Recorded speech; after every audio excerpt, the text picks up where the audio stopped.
ఇప్పుడు మనం 2024 సంవత్సరం సెప్టెంబర్ నెల 1వ నెల నుంచి సెప్టెంబర్ 1వ తేదీ నుంచి 30 తేదీ వరకు ద్వాదశ రాశుల్లో గవ్వల శాస్త్రం చూద్దామండి. 9 గవ్వలు 9 సార్లు వేసి వాటిని లెక్కబెట్టి లకుట ప్రశ్న శాస్త్రం, చింతామణి శాస్త్రం చూద్దామండి. ద్వాదశ రాశులు మేషరాశి నుంచి మీనరాశి వరకు.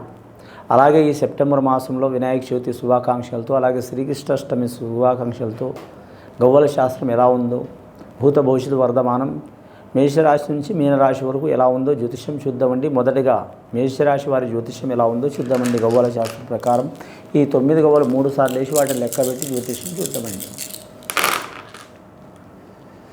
ఇప్పుడు మనం మేషరాశి వారి జ్యోతిష్యంలో చూడాలంటే మాత్రం 5 గవ్వలు పడ్డాయండి. పంచమ స్థానం చాలా వరకు పంచమహారుషి గవ్వలు పడ్డాయి. అలాగే మాత్రం వారి జ్యోతిష బలానికి చూడాలంటే మాత్రం పంచమ స్థానం చాలా వరకు శుభకరమైన సంఖ్య అండి.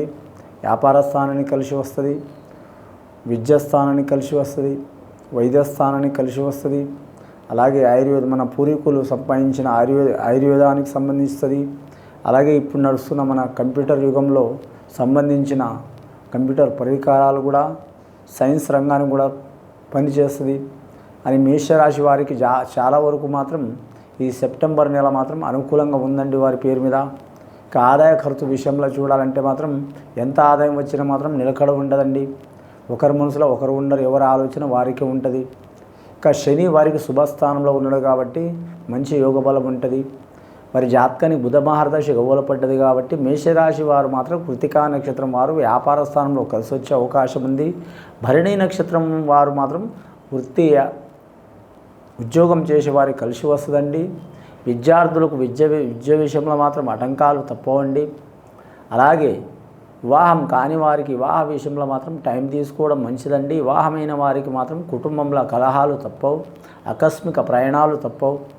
అలాగే వీరి జాతకంలో చూడాలంటే మాత్రం నిరుద్యోగులు శుభవార్తలు వినే అవకాశం ఉంది. ఆ విఘ్ననాయకుడు ఆ వినాయక చవితి ఘడియలో కూడా మాత్రం చాలా వరకు వారికి శుభవచనాలు కలగాలంటే మాత్రం ఆ స్వామికి మేషరాశి వారు ఖచ్చితంగా మాత్రం ఆ విఘ్నేశ్వరుని ఆరాధన చేయటం 5 రోజులు కానీ, లేదా 11 రోజులు కానీ, లేదా 21 రోజులు కానీ వారి ఓపికని బట్టి గరిక పూజ చేయాలండి. ఆ విఘ్నేశ్వరునికి మాత్రం 21 రకాల చెట్ల క్రియలతో పూలతో పూజ చేయటం చాలా వరకు ఆనవాయితండి. మీకు వీలైతే మాత్రం 21 పూలతో పూజ చేయటం చాలా మంచిది. లేదా మామూలుగా మాత్రం గరిక పూజతో కూడా విఘ్నేశ్వరుని ఆరాధన చేయటం మీ మీద ఉన్న ఆటంకాలు చిక్కులు వెళ్ళిపోయే అవకాశాలు ఉన్నాయండి. ముఖ్యంగా మాత్రం విఘ్ననాయకుడు ఆ స్వామివారి కృప ఉంటే మాత్రం తిరుగుండదండి. ఎటువంటి వారికైనా సరే, విద్యార్థులకైనా, వైద్యులకైనా, అలాగే మాత్రం మామూలుగా గృహిణులకైనా, స్త్రీలకైనా, పురుషులకైనా, పిల్లలకైనా, బాలలకైనా, అలాగే రైతులకైనా, అలాగే సైంటిస్టులకైనా, ప్రతి వృత్తి చేసేవారికి కూడా విఘ్ననాయకుడు ఆ స్వామి అండగా ఉంటాడండి.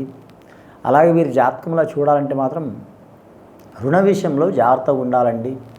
ముఖ్యంగా రుణం ఇచ్చిన వారు నిదానంగా వసూలు చేసుకోవడం చాలా వరకు మంచిదండి. అలాగే మాత్రం రుణం తీసుకోవాలనుకునేవారు 1కి 4 సార్లు ఆలోచించడం మంచిదండి. బ్యాంకులో లోను తీయాలనుకునేవారు, లోన్ తీసిన వారు చాలా వరకు జాగ్రత్తలు పాటించడం మంచిది. ఆల్రెడీ గృహ నిర్మాణాలు చేసిన వారికి కొన్ని ఆటంకాలు వస్తాయి. ఆటంకాలు తొలగిపోవాలంటే మాత్రం ఆ విఘ్నేశ్వరుని ఆరాధన చేయటం మంచిది.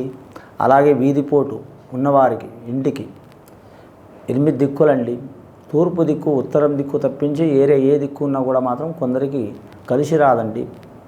ముఖ్యంగా దక్షిణం దిక్కు కానీ, నైరుతి మూల కానీ, లేదా వాయు మూల కానీ, లేదా మాత్రం వీరి జాతకంలో మాత్రం చూడాలంటే మాత్రం ఆగ్నేయ మూల కానీ, ఈ 4 దిక్కులో మాత్రం వీధిపోటు ఉన్నవారు ఖచ్చితంగా మాత్రం కొన్ని లక్షల్లో కట్టిన ఇల్లు పలగొట్టడం కంటే మాత్రం విఘ్నేశ్వరుని విగ్రహం నిర్మించడం చాలా వరకు శుభకరం. అంగుళిక ప్రమాణంతో వేప చెట్టు వేర్లతో కానీ, లేదా మారేడు చెట్టు వేర్లతో కానీ, లేదా జిల్లేడు చెట్టు, తెల్ల జిల్లేడు చెట్టు వేర్లతో కానీ నిర్మించడం, తయారు చేసి సద్బ్రాహ్మణులతో తయారు చేసి పూజ ద్రవ్యాదులు చేసి ఇంటి ముందర నిర్మించడం చాలా వరకు శుభకరం ఉంటుందండి. వారి మీద నరఘోష అనేది తొలగిపోతుంది.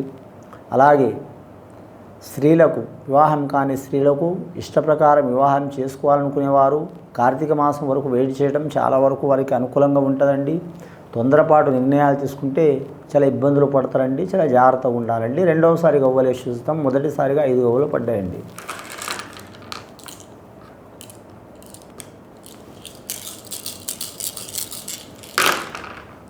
రెండవసారి గవ్వలు వేస్తే మాత్రం అష్టగ్రహ కూటమి 8 గవ్వలు పడ్డాయండి. 8వ సంఖ్య అష్టైశ్వర్య సంఖ్య, అష్ట కష్టాల సంఖ్య. అంటే అష్ట కష్టాలు పడితేనే మనకు అష్టైశ్వర్యాలు ప్రాప్తించే యోగం ఉంటుందండి.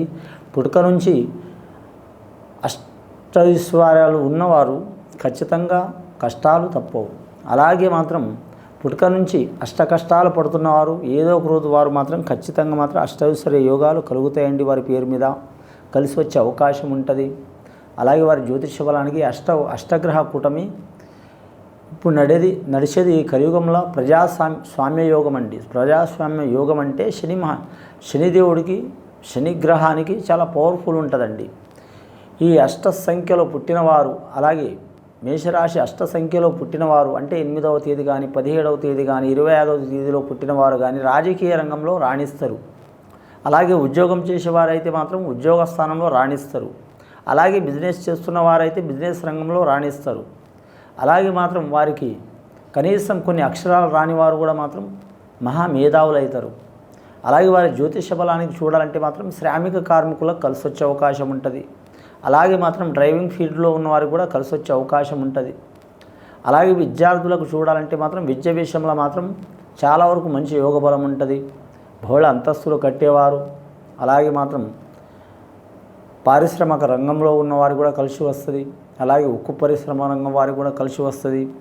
అలాగే మనకు ఆయిల్కి సంబంధించిన రంగం అండి, డీజిల్ కావచ్చు, పెట్రోల్ కావచ్చు, గ్యాస్ కావచ్చు, ఇంకా కొన్ని లిక్కర్ సంబంధించిన వ్యాపారాలు కావచ్చు, చాలా వరకు కలిసి వచ్చే అవకాశాలు ఉంటాయి.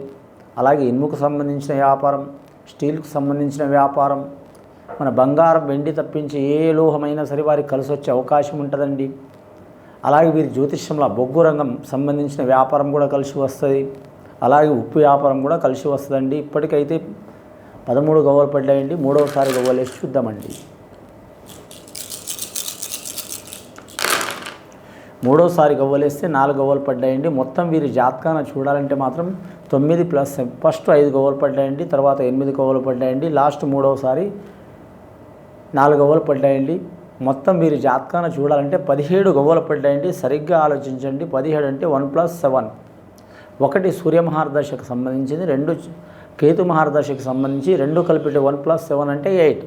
8వ సంఖ్య వీరికి కలిసి వచ్చే అవకాశం ఉందండి. శనీశ్వరుడు చాలా వరకు వీరికి ఉపయోగకరంగా ఉన్నాడు కాబట్టి శనీశ్వరుని ఆరాధన చేయడం కానీ, శనీశ్వరుని జపం చేయడం కానీ, శనీశ్వరుని పూజ చేయించడం కానీ, లేదా శనీశ్వరుని తైలాభిషేకం చేయించడం కానీ సద్బ్రాహ్మణులతో చేపిస్తే సత్ఫలితాలు ఇస్తాయండి. ఇది విని చూసి ఆచరించే వారికి మంచి యోగ బలాలు కలిసి వస్తాయండి. శుభం భూయాత్.